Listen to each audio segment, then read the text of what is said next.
ಕುಮಾರಸ್ವಾಮಿ ಅವರ case prosecution ಅನುಮತಿ ಕೇಳಿದ್ರೆ ಕೊಟ್ಟಿಲ್ಲ ಅಂತ ಸಬೂಬನ್ನು ಕೊಡ್ತಿದ್ದಾರೆ. ನೋಡಿ, ಈಗಾಗಲೇ ರಾಜ್ಯಪಾಲರು ಪ್ರಾಸಿಕ್ಯೂಷನ್ ಕೊಟ್ಟಿರ್ತಕ್ಕಂಥದ್ದು ಎಲ್ಲರ ಗಮನಕ್ಕೂ ಗೊತ್ತಿದೆ, ನಿಮಗೂ ಗೊತ್ತಿದೆ. ಪ್ರಾಸಿಕ್ಯೂಷನ್ ಕೊಟ್ಟ ಮೇಲೆ ರಾಜೀನಾಮೆ ಕೊಡಬೇಕಂತ ಕಾನೂನಲ್ಲಿಲ್ಲ. ಆದರೆ ನೈತಿಕತೆ ಅಂತ ಇದೆಯಲ್ಲ, ಒಬ್ಬರು ಲಾಯರ್ ಆಗಿದ್ದರು ಆ ನೈತಿಕತೆಯನ್ನು ಹೊಣೆಗೊಟ್ಟು ರಾಜೀನಾಮೆ ಕೊಟ್ಟರೇನಪ್ಪ ಅಂದರೆ ತನಿಖೆ ಮಾಡೋದಕ್ಕೆ ಒಂದು ಕ್ಲೀನ್ ಆಗಿರ್ತದೆ ಅಂತಕ್ಕಂಥದ್ದನ್ನು ಭಾವನೆಯಲ್ಲಿ ನಾವು ಪ್ರತಿಪಕ್ಷದವರು ಅವರು ರಾಜೀನಾಮೆ ಕೊಡಿ ಅಂತ ಕೇಳ್ತಾ ಇದ್ದೀವಿ. ನಾವು ಕೊಡೋದೇ ಇಲ್ಲ ಅಂತಂದರೆ ಕಾನೂನಿದೆ, ಕಾನೂನು ಏನೇನಾಗ್ತದೆ ಅದು ಅವ್ರಿಗೂ ಗೊತ್ತಿದೆ. ಅವರು ಲಾಯರ್ ಆದವರು ಈಗ ಬೇರೆಯವ್ರಿಗೂ ಅವ್ರ ಮೇಲೆ ಇಲ್ವಾ ಇವ್ರ ಮೇಲೆ ಇಲ್ವಾ ಅಂತ ಹೇಳ್ತಾರೆ. ಅವ್ರ ಮೇಲಿಲ್ವಾ ಇವ್ರ ಮೇಲಿಲ್ವಾ ಅಂತ ಹೇಳಿದರೆ ಅವ್ರ ಅಧಿಕಾರದಲ್ಲಿ ತೆಗೆದು ನೋಡ್ಕೋಬೇಕಾಗಿತ್ತು.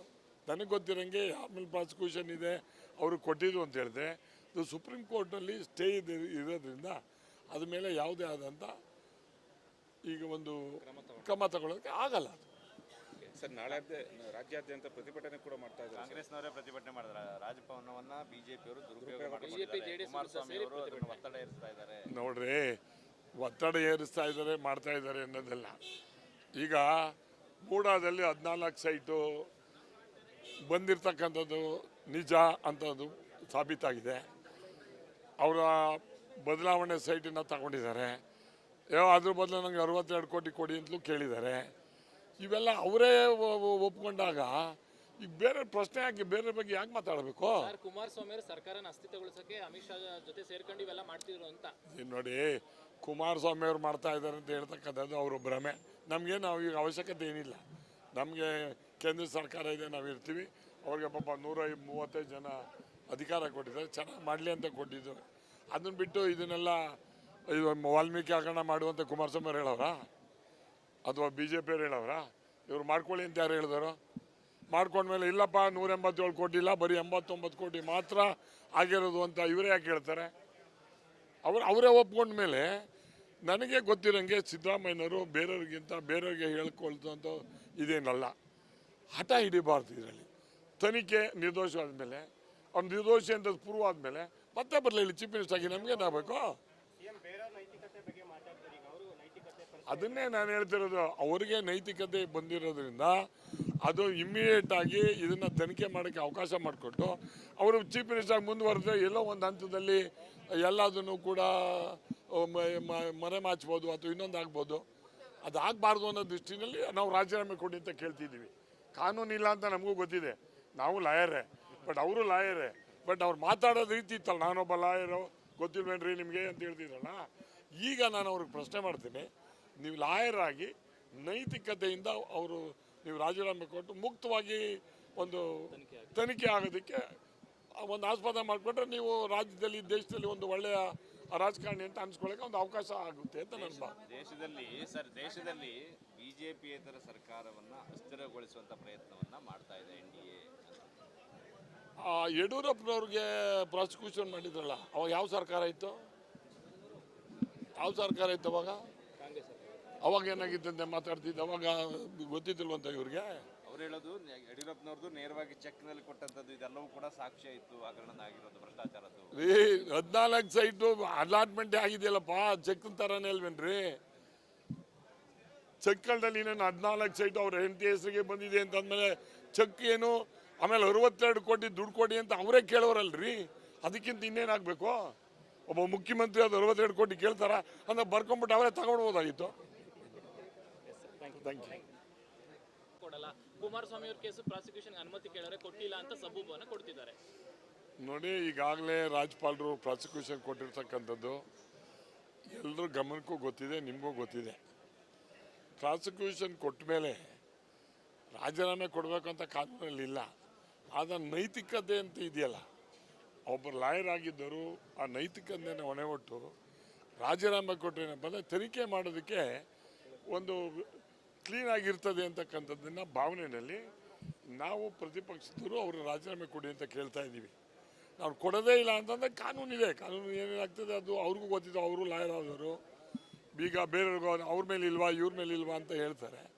ಅವ್ರ ಮೇಲಿಲ್ವಾ ಇವ್ರ ಮೇಲಿಲ್ವಾ ಅಂತ ಹೇಳಿದರೆ ಅವ್ರ ಅಧಿಕಾರದಲ್ಲಿ ತೆಗೆದು ನೋಡ್ಕೋಬೇಕಾಗಿತ್ತು. ನನಗೆ ಗೊತ್ತಿರೋಂಗೆ ಆಮೇಲೆ ಪ್ರಾಸಿಕ್ಯೂಷನ್ ಇದೆ ಅವರು ಕೊಟ್ಟಿದ್ದು ಅಂತ ಹೇಳಿದ್ರೆ ಇದು ಸುಪ್ರೀಂ ಕೋರ್ಟ್ನಲ್ಲಿ ಸ್ಟೇ ಇರೋದ್ರಿಂದ ಅದ ಮೇಲೆ ಯಾವುದೇ ಆದಂಥ ಈಗ ಒಂದು ಕ್ರಮ ತಗೊಳ್ಳೋದಕ್ಕೆ ಆಗಲ್ಲ ಅದು. ಸರ್ ನಾಳೆ ರಾಜ್ಯಾದ್ಯಂತ ಪ್ರತಿಭಟನೆ ಕೂಡ ಮಾಡ್ತಾ ಇದ್ದಾರೆ ಕಾಂಗ್ರೆಸ್ನವರೇ ಪ್ರತಿಭಟನೆ ಮಾಡಿದ್ರೆ ರಾಜಭವನವನ್ನ ಬಿಜೆಪಿಯವರು ದುರುಪಯೋಗ BJP, ಮಾಡಿಕೊಂಡಿದ್ದಾರೆ. JDS ಕುಮಾರಸ್ವಾಮಿ ಅವರು ಅದನ್ನು ಒತ್ತಡ ಹೇರಿಸ್ತಾ ಇದ್ದಾರೆ. ನೋಡ್ರಿ, ಒತ್ತಡ ಏರಿಸ್ತಾ ಇದ್ದಾರೆ, ಮಾಡ್ತಾ ಇದ್ದಾರೆ ಅನ್ನೋದಲ್ಲ.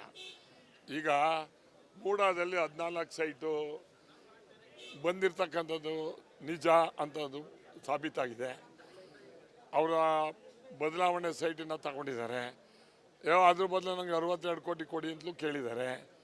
ಇವೆಲ್ಲ ಅವರೇ ಒಪ್ಕೊಂಡಾಗ ಈಗ ಬೇರೆ ಪ್ರಶ್ನೆ ಯಾಕೆ, ಬೇರೆ ಬಗ್ಗೆ ಯಾಕೆ ಮಾತಾಡಬೇಕು? ಸರ್, ಕುಮಾರಸ್ವಾಮಿ ಅವರು ಸರ್ಕಾರನ ಅಸ್ತಿತ್ವಗೊಳಿಸಕ್ಕೆ ಅಮಿತ್ ಶಾ ಜೊತೆ ಸೇರ್ಕೊಂಡು ಇವೆಲ್ಲ ಮಾಡ್ತಿದ್ರು ಅಂತ. ನೋಡಿ, ಕುಮಾರಸ್ವಾಮಿ ಅವರು ಮಾಡ್ತಾ ಇದ್ದಾರೆ ಅಂತ ಹೇಳ್ತಕ್ಕಂಥದ್ದು ಅವರು ಭ್ರಮೆ. ನಮಗೆ ನಾವು ಈಗ ಅವಶ್ಯಕತೆ ಏನಿಲ್ಲ. ನಮಗೆ ಕೇಂದ್ರ ಸರ್ಕಾರ ಇದೆ, ನಾವು ಇರ್ತೀವಿ. ಅವ್ರಿಗೆ ಪಾಪ 135 ಜನ ಅಧಿಕಾರ ಕೊಟ್ಟಿದ್ದಾರೆ, ಚೆನ್ನಾಗಿ ಮಾಡಲಿ ಅಂತ ಕೊಟ್ಟಿದ್ದು. ಅದನ್ನು ಬಿಟ್ಟು ಇದನ್ನೆಲ್ಲ ಇದು ವಾಲ್ಮೀಕಿ ಹಗರಣ ಮಾಡುವಂಥ ಕುಮಾರಸ್ವಾಮಿ ಅವ್ರು ಹೇಳೋರಾ ಅಥವಾ BJP ಅವ್ರು ಹೇಳೋರಾ? ಇವ್ರು ಮಾಡ್ಕೊಳ್ಳಿ ಅಂತ ಯಾರು ಹೇಳಿದಾರೋ? ಮಾಡ್ಕೊಂಡ್ಮೇಲೆ ಇಲ್ಲಪ್ಪ 187 ಕೋಟಿ ಇಲ್ಲ, ಬರೀ 89 ಕೋಟಿ ಮಾತ್ರ ಆಗಿರೋದು ಅಂತ ಇವರೇ ಯಾಕೆ ಹೇಳ್ತಾರೆ? ಅವರೇ ಒಪ್ಕೊಂಡ್ಮೇಲೆ ನನಗೆ ಗೊತ್ತಿರೋಂಗೆ ಸಿದ್ದರಾಮಯ್ಯನವರು ಬೇರೆಯವ್ರಿಗೆ ಹೇಳ್ಕೊಳ್ತಂತ ಇದೇನಲ್ಲ. ಹಠ ಹಿಡಿಬಾರ್ದು. ಇದರಲ್ಲಿ ತನಿಖೆ ನಿರ್ದೋಷವಾದ್ಮೇಲೆ, ಅವ್ನು ನಿರ್ದೋಷಿ ಅಂತ ಪ್ರೂವ್ ಆದಮೇಲೆ ಮತ್ತೆ ಬರಲಿಲ್ಲ ಚೀಫ್ ಮಿನಿಸ್ಟರ್ ಆಗಿ ನಮಗೇನಾಗಬೇಕು? ಅದನ್ನೇ ನಾನು ಹೇಳ್ತಿರೋದು. ಅವರಿಗೆ ನೈತಿಕತೆ ಬಂದಿರೋದ್ರಿಂದ ಅದು ಇಮ್ಮಿಡಿಯೇಟ್ ಆಗಿ ಇದನ್ನು ತನಿಖೆ ಮಾಡೋಕ್ಕೆ ಅವಕಾಶ ಮಾಡಿಕೊಟ್ಟು ಅವರು ಚೀಫ್ ಮಿನಿಸ್ಟರ್ ಮುಂದುವರೆದ್ರೆ ಎಲ್ಲೋ ಒಂದು ಹಂತದಲ್ಲಿ ಎಲ್ಲದನ್ನು ಕೂಡ ಮರೆಮಾಚ್ಬೋದು ಅಥವಾ ಇನ್ನೊಂದು ಆಗ್ಬೋದು. ಅದು ಆಗಬಾರ್ದು ಅನ್ನೋ ದೃಷ್ಟಿನಲ್ಲಿ ನಾವು ರಾಜೀನಾಮೆ ಕೊಡಿ ಅಂತ ಕೇಳ್ತಿದ್ದೀವಿ. ಕಾನೂನಿಲ್ಲ ಅಂತ ನಮಗೂ ಗೊತ್ತಿದೆ, ನಾವು ಲಾಯರೇ, ಬಟ್ ಅವರು ಲಾಯರೇ. ಬಟ್ ಅವ್ರು ಮಾತಾಡೋದು ರೀತಿ ಇತ್ತಲ್ಲ, ನಾನೊಬ್ಬ ಲಾಯರು ಗೊತ್ತಿಲ್ವೇನ್ರಿ ನಿಮಗೆ ಅಂತ ಹೇಳ್ತಿದ್ರಲ್ಲ. ಈಗ ನಾನು ಅವ್ರಿಗೆ ಪ್ರಶ್ನೆ ಮಾಡ್ತೀನಿ, ನೀವು ಲಾಯರ್ ಆಗಿ ನೈತಿಕತೆಯಿಂದ ನೀವು ರಾಜೀನಾಮೆ ಕೊಟ್ಟು ಮುಕ್ತವಾಗಿ ಒಂದು ತನಿಖೆ ಆಗೋದಕ್ಕೆ ಒಂದು ಆಸ್ಪದ ಮಾಡಿಕೊಂಡ್ರೆ ನೀವು ರಾಜ್ಯದಲ್ಲಿ, ದೇಶದಲ್ಲಿ ಒಂದು ಒಳ್ಳೆಯ ರಾಜಕಾರಣಿ ಅಂತ ಅನ್ಸ್ಕೊಳ್ಳೋಕೆ ಒಂದು ಅವಕಾಶ ಆಗುತ್ತೆ ಅಂತ ನನ್ನ ದೇಶದಲ್ಲಿ ಬಿಜೆಪಿಯೇತರ ಸರ್ಕಾರವನ್ನ ಅಸ್ಥಿರಗೊಳಿಸುವಂತ ಪ್ರಯತ್ನವನ್ನ ಮಾಡ್ತಾ ಇದೆ NDA. ಯಡಿಯೂರಪ್ಪನವ್ರಿಗೆ ಪ್ರಾಸಿಕ್ಯೂಷನ್ ಮಾಡಿದ್ರಲ್ಲ, ಅವಾಗ ಯಾವ ಸರ್ಕಾರ ಇತ್ತು? ಅವಾಗ ಏನಾಗಿತ್ತಂತೆ ಮಾತಾಡ್ತಿದ್ದು? ಅವಾಗ ಗೊತ್ತಿದ್ದಿಲ್ವಂತ ಇವ್ರಿಗೆ? ಅವ್ರು ಹೇಳೋದು ಯಡಿಯೂರಪ್ಪನವ್ರದ್ದು ನೇರವಾಗಿ ಚೆಕ್ ನಲ್ಲಿ ಕೊಟ್ಟಂತದ್ದು ಇದೆಲ್ಲವೂ ಕೂಡ ಸಾಕ್ಷ್ಯ ಇತ್ತು ಹಗರಣ ಆಗಿರೋದು, ಭ್ರಷ್ಟಾಚಾರದ್ದು. 14 ಸೈಟು ಅಲಾಟ್ಮೆಂಟ್ ಆಗಿದೆಯಲ್ಲಪ್ಪ, ಚೆಕ್ ತರಾನೇ ಅಲ್ವೇನ್ರಿ?